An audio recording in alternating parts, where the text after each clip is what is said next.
having fun doing this? You could spend all weekend doing this, trying to find. You could actually spend every night of every week trying to do this, going through website after website after website. And if you're using Google, you're going to get the most popular ones first, not necessarily the most academic ones first. It's not a lot of fun, and it takes a lot of time. And what the library has done is they have already done this work for you. We have something called databases at the library that have already been looked at by experts. They've already been overseen. We've already checked them out. And so if you go directly to the library websites and use our databases, you don't have to go through all of this each time you come across an article. Okay? Are there any questions about any of that? So when you're on the internet and you're welcome to use it, you don't need to be paranoid, but you do need to be rather skeptical. In the olden days, in the library, we had books, and we had something called reference books that you could not check out. You had to actually go to the library, and you had to sit down and read the book and leave it there. Reference books are becoming fewer and fewer in the library, and there are several reasons for that. We need to make room for computers. We've put in computers now. But the main reason is because they can now be accessed online, and they're better online, because online they're more current. We keep mostly the most recent 3 years. So if you're looking at an older library, you might get a 10-year-old reference book. Nowadays, the way things are changing, that's not so good. If you look on our website and you go to our reference books, you're going to get books that are newer, and they can be updated constantly. So that's another reason that reference books now can be accessed from home. You don't have to go to the library to do it, or you can go to the library and do it online, or you can do it the old-fashioned way and look up our reference books there.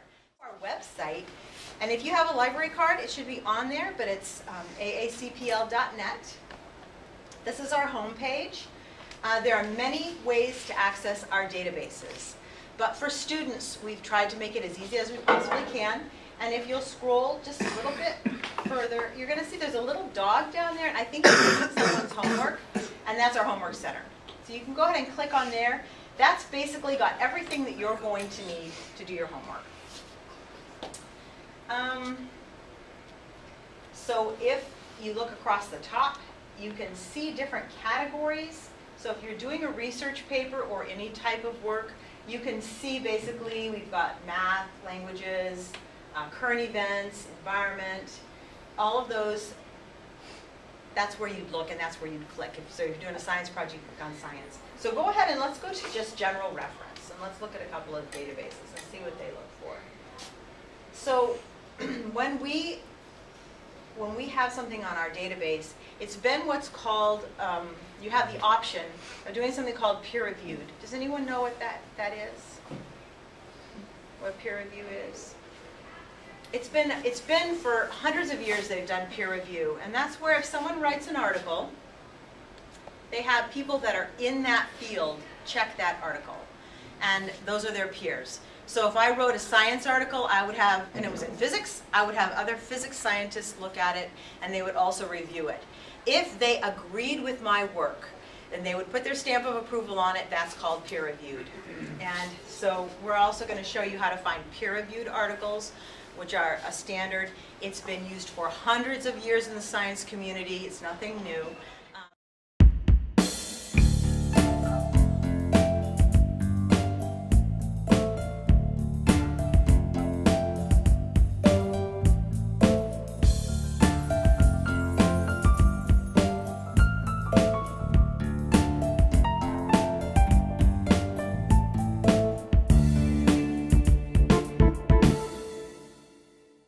Let's click on maybe the first one down here. Do you see where it says maybe Discovering Collection?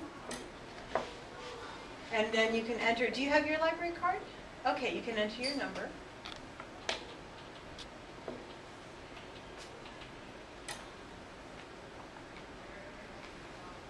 Okay, so when you're searching, what you want to do at first is you probably have a lot of great ideas for what you're going to do, and you're probably going to try to find the perfect search.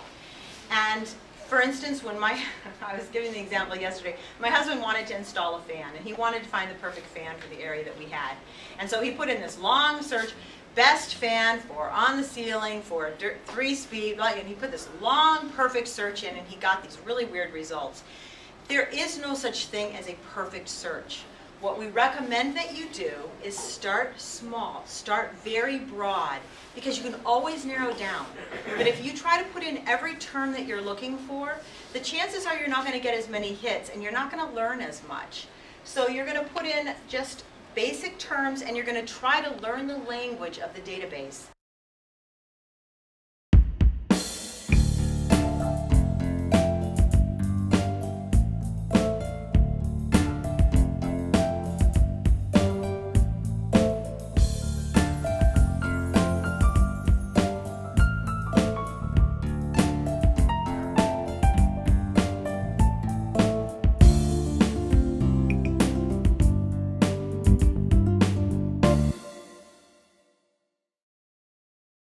Terms.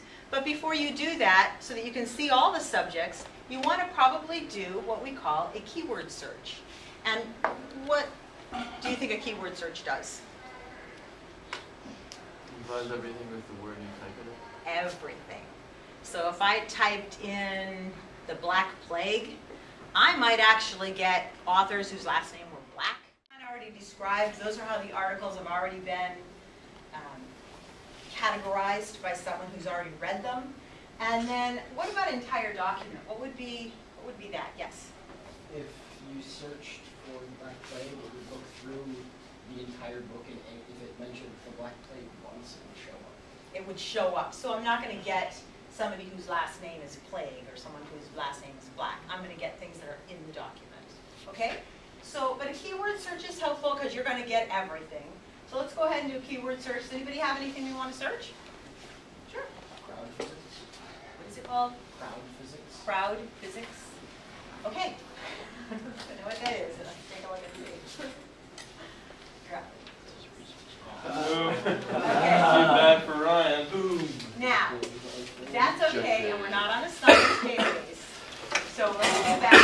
How could we narrow that down? What would be a little easier maybe? What is crowd physics about? That might be something where we go back to Google, go back. Is there another term for that? What does it mean? What is it about? Let's just go with physics. Okay, we're going to get a lot of, okay, let's go with physics. Let's try and see what happens.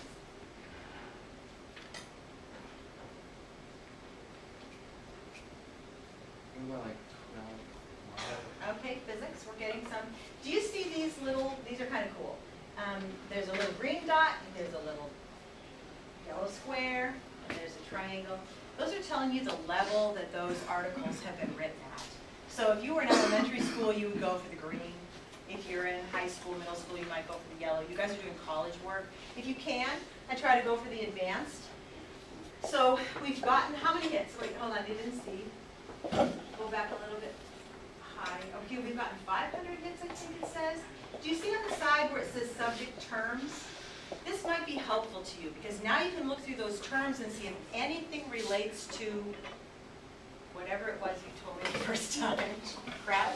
Okay. Whatever. Okay, so we can go through and look and see if any of that rings true or it seems familiar to you. What I want to show you inside, and we can pick any one of these, is go ahead and just click on one of the articles. Let's look. We're not topic overview. I don't like those so much. And that's something to look for because, yeah, let's go back. That's not helpful. We really want to go down narrative, biography, not so good. Let's keep going. Narrative, biography, not so good. Okay, boy, we're getting a lot of hits I'm not happy with. Let's keep going. This happens all the time. That's not good. That's not good. I don't like it. None of these, none of these, none of these. Okay, we're not getting great hits. So let's go back. I'll show you what we're going to do. Gotta fix that. Okay, do you see where it says creative works at the bottom? Primary sources, media, reference. Let's go to reference. And then let's try it again. Let's study the topic overview. Let's go into it. Let's see if we can just find an article. All right, let's go ahead and click into this, just so I can show you what it looks like inside. Go ahead and click into the article. Sure.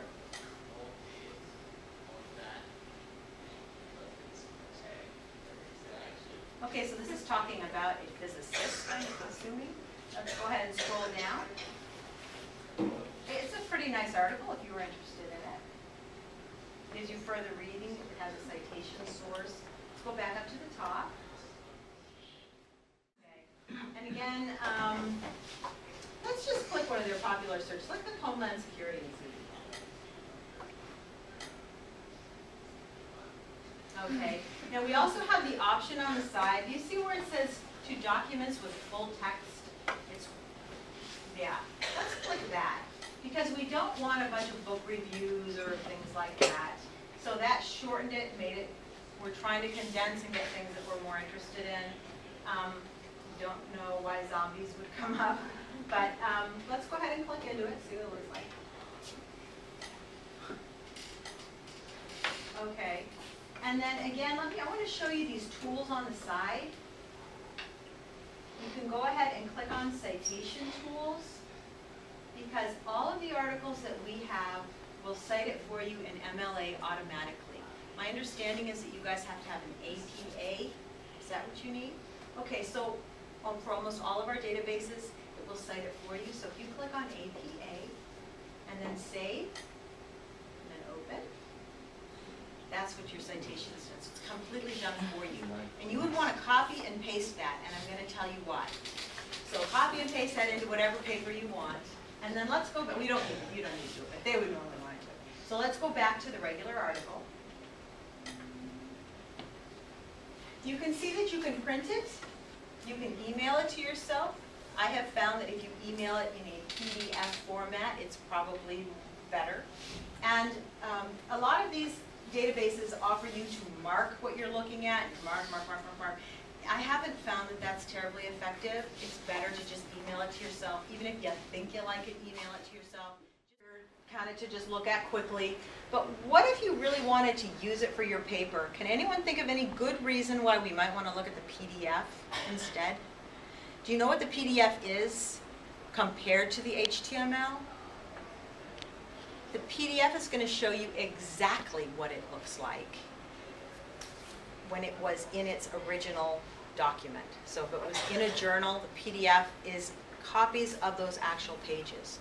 So let's go ahead and click on the PDF and see if it'll load up. It takes a little longer, so when you're scanning the articles, you don't want to do the PDF until you know you like it. Yeah, that's it, yeah.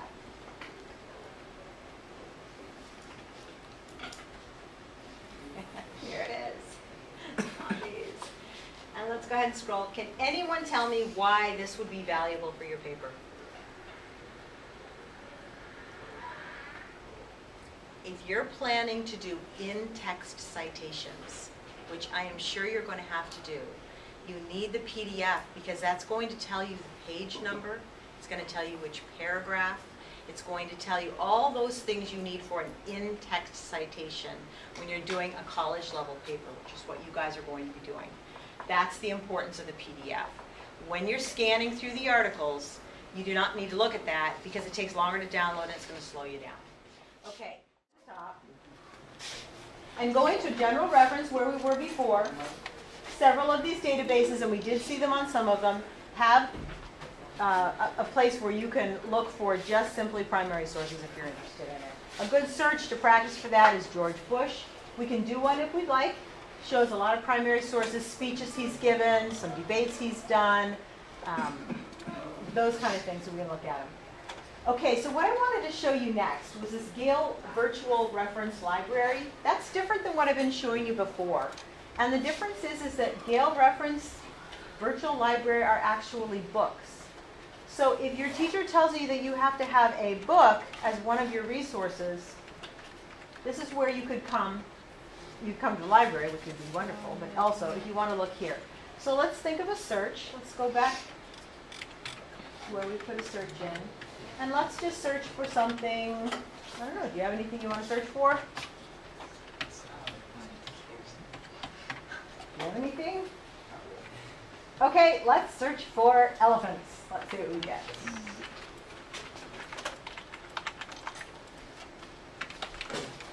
Okay, and what this has done is it's taken a lot of books in this database and it's showing us results for elephants. There are several things that you need to know when you click on here. If you actually click on the book select the book. And it's going to show you a table of contents. It's not going to necessarily narrow it down to the elephant section of the book. But if you click on elephants, then you're going to get the pages that they were suggesting.